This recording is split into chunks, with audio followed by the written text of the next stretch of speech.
showed up at Sound City. What is this place? Because I don't know that we could make a record in here. When you walk into Sound City, you either love it or hate it. It looks kind of dumpy. Brown shag carpet on the wall. That's the kind of thing that you would do to your van. Hello, everybody. I am Peter Travers. Welcome to this special Sundance edition of Popcorn. We're here at the Washington Schoolhouse Hotel with cookies. And we're going to talk about a movie. Yeah, you can have them, Dave. Can I have one? But you can. You can do, even though I haven't introduced you. How rude. I'm sorry. No, you must be good for 1 second. Sorry. Yes. And everybody's talking about the movie Sound City by some guy that does some kind of music, but now he's a film director and he's right here. So I ask everybody to say who they are and what the hell they're doing in Sundance. Who are you? My name's Dave Grohl. I'm a musician. I play in a band called Foo Fighters, and I made a movie called Sound City about a recording studio in the San Fernando Valley that closed last year. It's a little deeper than that. It's so deeper. But it's so deeper. It's not just Sound City isn't just any little thing at the corner of Van Nuys. And I love how you open the movie with showing this thing beginning and what a dump this place is. Yes. Somebody, I forget who says it, but they say you can go pee in the corner and nobody will really know. That was my good friend Joe Barisi. That's it. Right. That was it. Well, it was funny. It was one of the first questions I asked every person that I interviewed. I mean, I got to interview Neil Young and Fleetwood Mac and Tom Petty and all of these legends. And the first question I would say, what was your first impression when you walked into Sound City? And almost everyone said it was a hole. It was a dump. Except for Mick Fleetwood, because he was there in '73 when it was state of the art. He was like, it was great. But yeah, I mean, you know, to talk to these people about music, you know, when I decided to make the film, it wasn't really just a retrospective documentary about the history of the studio. I wanted everyone to get into the human element of music and what it is when people get together in a room and make music. Whether it's people getting together and being creative, whether it's the family that owns the studio, the runners that worked there. You listen to music, it comes through your speakers, and you don't usually take those things into consideration, you know. But there's so much more depth to music, you know. There's people's lives behind music and studios. People don't consider the old mixing console because who would really? I mean, it's just because it's hunk of wires. Yeah. But those things in the room, those things are just as instrumental as any song running through them.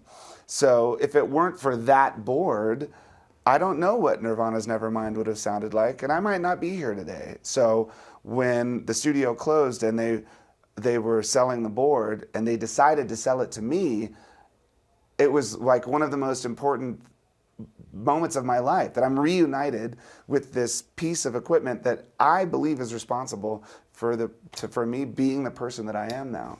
What you've done in this, I think what makes it so remarkable is that the human quality is there.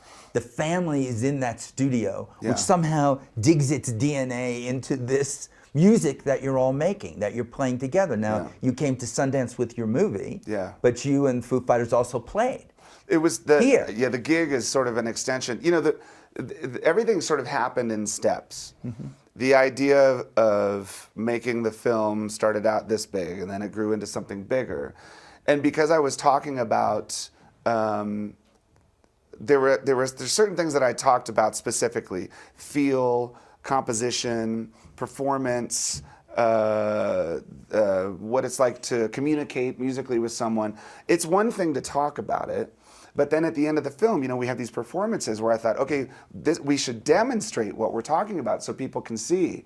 You know, you've got Stevie Nicks and her emotional connection to Sound City. She was a kid there. And that's where she met Mick Fleetwood, and that's how Mick Fleetwood got to Rick Springfield and his love of music. And we try to demonstrate composition and arrangement, and then Jim Keltner. I mean, he's the king of feel. He is a human, like living, breathing rhythm, you know. And for him to describe feel, you know, and then my personal connection to the studio when I get there with Nirvana, and you've got Paul McCartney coming in, and he's the reason why I'm a musician. That if it weren't for the Beatles, I don't think I would have picked up a guitar.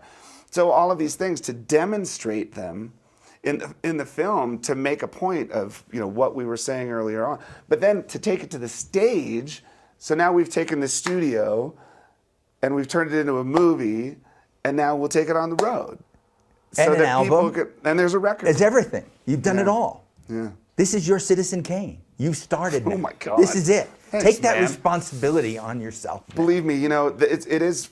I am not kidding. Do not give me whiskey and start talking about the responsibility as a musician, because I will not shut up. I have berated my good friends about their responsibility as an artist for years, because truly, it's one thing.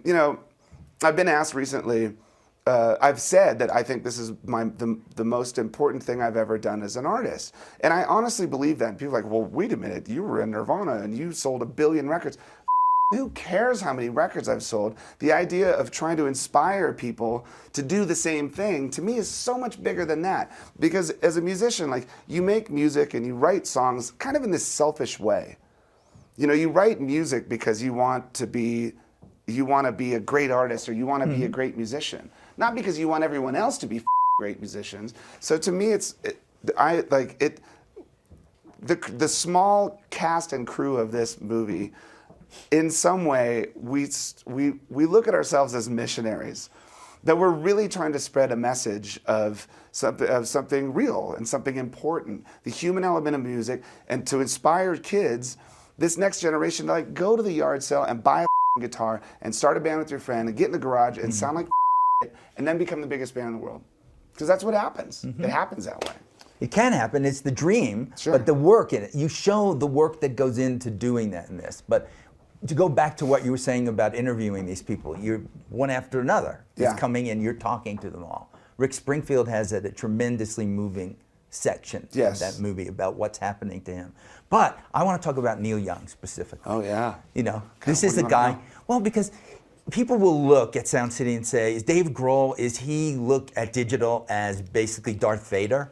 Is this the evil monster entity of your movie? Right. And Neil Young says something to you, but I'd like you to talk a little bit about how you got Neil Young to do this, which is not easy. Well, no, it's not easy to get Neil Young in your movie. It really isn't. Neil's a great example of someone who has married these two worlds, analog and digital.